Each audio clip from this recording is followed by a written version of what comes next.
Aduh, lu sebenarnya apaan sih? Tante, jangan Jepang, duduk ada Pak Sosial. Aduh, aku yang kerja apa? Udah lah, bahkan aja bikin dia langsung kita fokus aja. Ini bukan cuma masalah nilai, tapi masalah kita ngerti sejarah bangsa kita. Daripada kalian cari ChatGPT, mending kita jelasin aja. Jelasinnya kayak gimana? Mari kita mulai dari awal. Pertama akan kita bahas adalah perlawanan rakyat Indonesia melawan pendudukan Jepang, yaitu Perang Chotlieng. Perang Chotlieng bermula pada pertengahan 1942 ketika Tengku Abdul Jalil, pimpinan Dayak Chotlieng, menolak kebijakan Jepang seperti Seikirei dan Remusha yang dianggap bertentangan dengan ajaran Islam. Pada 7 November 1942, terjadi bentrokan awal di Dayak Chotlieng yang disusul pertempuran lanjutan pada 8 November 1942. Hal ini dikarenakan Tengku Abdul Jalil memberikan perlakuan tidak menyenangkan kepada Hayashi, salah satu utusan Kempeitai Lok Seumawe. Puncaknya terjadi pada 10 November 1942 di Meonasah, Blangbudoh, ketika Jepang menggempur masjid tempat Abdul Jalil dan pasukannya sholat Jumat dengan artileri hingga Tengku Abdul Jalil gugur syahid. Nah, selanjutnya saya akan membahas gerakan Koreri dan perlawanan Singapura. Berasal dari kataku yang berarti kita dan reri yang berarti ganti kulit. Sebagai kiasan kehidupan bahagia yang abadi, di Biak pada tahun 1943 yang dilatar belakangi oleh rasa muak rakyat Papua atas penindasan, kesengsaraan, serta perlakuan kejam militer Jepang yang memperlakukan penduduk sebagai budak, disiksa, dan dianiaya. Perlawanan ini terjadi ketika Jepang mulai membangun pangkalan militer di Biak dan dipimpin oleh Lukas Rukorem atau L. Rukorem dengan strategi perang gerilya karena keterbatasan persenjataan rakyat Biak. Meskipun banyak korban dan perlawanan berakhir berat, rakyat tidak menyerah hingga perjuangan gerakan Koreri terbayar ketika Biak menjadi daerah pertama di Indonesia yang bebas dari pendudukan Jepang setelah kedatangan pasukan sekutu pada Mei 1944. Terjadi di Tasikmalaya adalah perlawanan rakyat dan para santri terhadap pendudukan Jepang yang dipimpin oleh K.H. Zainal Mustafa, seorang ulama dan pemimpin pesantren Sukamanah, karena menolak kebijakan Jepang yaitu Seikirei dan berbagai tindakan penindasan seperti Romusa dan penyetoran hasil panen yang menyulitkan rakyat. Perlawanan ini meletus pada 25 Februari 1944 dengan pertempuran bersenjata, namun pada akhirnya Jepang berhasil menangkap dan kemudian menghukum mati K.H. Zainal Mustafa serta para pejuang lainnya. Selanjutnya saya akan menjelaskan perlawanan petani Indramayu dan rakyat desa. Terjadi pada April hingga Mei 1944, dipicu oleh kebijakan Jepang yang sangat menindas, terutama kewajiban penyerahan padi dalam jumlah besar, Romusa, serta tindakan kekerasan terhadap petani.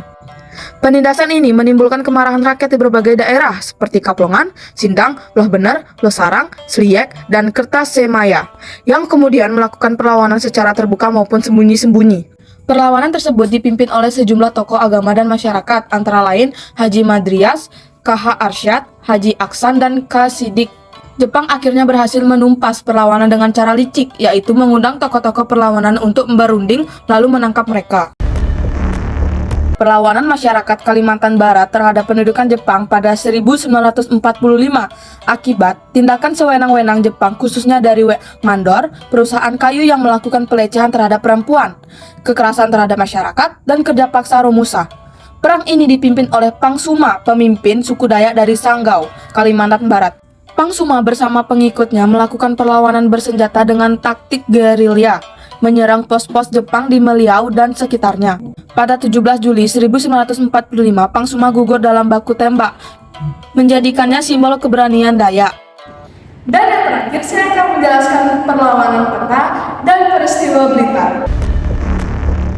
Peta, atau bisa disebut dengan Pembela Tanah Air, adalah organisasi militer bentukan Jepang pada tahun 1943 untuk membantu pertahanan mereka dari serangan sekutu. Meskipun dibentuk oleh Jepang, anggota dan prajurit peta seluruhnya merupakan orang Indonesia. Namun, dalam perkembangannya banyak anggota peta yang menumbuhkan rasa nasionalisme dan akhirnya melakukan perlawanan terhadap Jepang. Setelah Indonesia merdeka, peta menjadi cikal bakal terbentuknya Tentara Nasional Indonesia. Perlawanan peta yang paling terkenal adalah peristiwa Blitar yang terjadi pada 14 Februari 1945 di Blitar, Jawa Timur, dan dipimpin oleh Sodako Supriyadi. Pemberontakan ini terjadi karena kekejaman Jepang terhadap rakyat melalui kerja paksa, kasar terhadap prajurit peta, serta kesadaran bahwa Jepang hanya memanfaatkan bangsa Indonesia. Jalannya peristiwa ini ditandai dengan penyerangan pasukan peta Blitar terhadap markas Jepang dan upaya merebut senjata. Namun, perlawanan tersebut akhirnya gagal karena persenjataan yang terbatas dan persiapan yang kurang matang. Akibat peristiwa ini, banyak anggota peta ditangkap dan dihukum berat, sementara Supriyadi menghilang dan nasibnya tidak pernah diketahui secara pasti. Meskipun gagal, peristiwa Blitar membangkitkan semangat perlawanan nasional dan menunjukkan keberanian rakyat Indonesia melawan penjajah.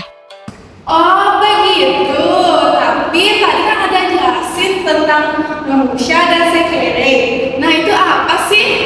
Ada nggak sih dampak-dampak lainnya dari pendudukan Jepang? Nah, kebetulan banget. Sekarang kita akan ngejelasin dampak-dampak kependudukan Jepang lainnya, yaitu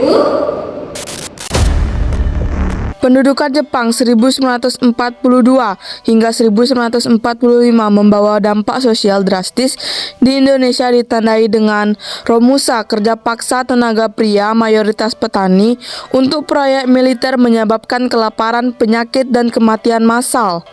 Kindrohoshi, kerja bakti wajib bagi warga sipil, pegawai atau pelajar untuk tugas-tugas sosial atau ringan guna mendukung pertahanan Jepang. Jugun Lanfu, perbudakan seksual terhadap perempuan yang dipaksa atau ditipu menjadi penghibur tentara Jepang di barak militer. Periode ini juga mendorong penggunaan bahasa Indonesia, pembentukan sistem RT atau RW. Dampak politik pendudukan Jepang terhadap pemerintahan Indonesia. Pendudukan Jepang membawa dampak penting dalam bidang politik di Indonesia. Jepang melibatkan tokoh-tokoh Indonesia dalam berbagai organisasi dan kegiatan pemerintahan, sehingga mereka memperoleh pengalaman politik. Jepang juga membentuk organisasi seperti BPUPKI dan PPKI yang dimanfaatkan bangsa Indonesia untuk mempersiapkan kemerdekaan dan menyusun dasar negara. Selain itu, rakyat Indonesia dilatih dalam bidang administrasi pemerintahan. Janji kemerdekaan dari Jepang mendorong semangat nasionalisme dan mempercepat terjadinya proklamasi 17 Agustus 1945. Oleh karena itu, pendudukan Jepang berpengaruh besar terhadap kesiapan Indonesia dalam membentuk pemerintahan sendiri. Dampak budaya. 1. Pusat kebudayaan. Jepang mendirikan Keimin Bunka Shidoso atau pusat kebudayaan untuk mengawasi dan mengarahkan seniman serta hasil karyanya agar sesuai dengan propaganda Jepang. 2. Budaya Seikere. Dalam masyarakat Jepang, kaisar memiliki tempat tertinggi karena diyakini sebagai keturunan dewa matahari.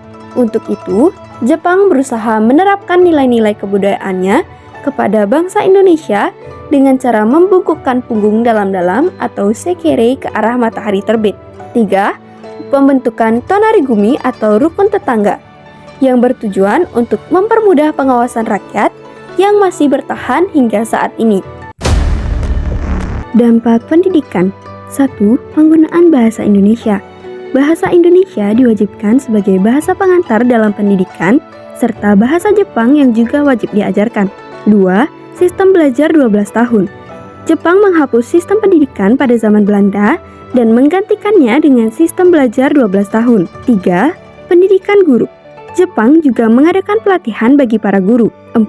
Siswa diwajibkan menyanyikan Kimigayo setiap pagi sebagai bentuk penghormatan kepada Kaisar Jepang dan simbol kepatuhan terhadap pemerintah pendudukan.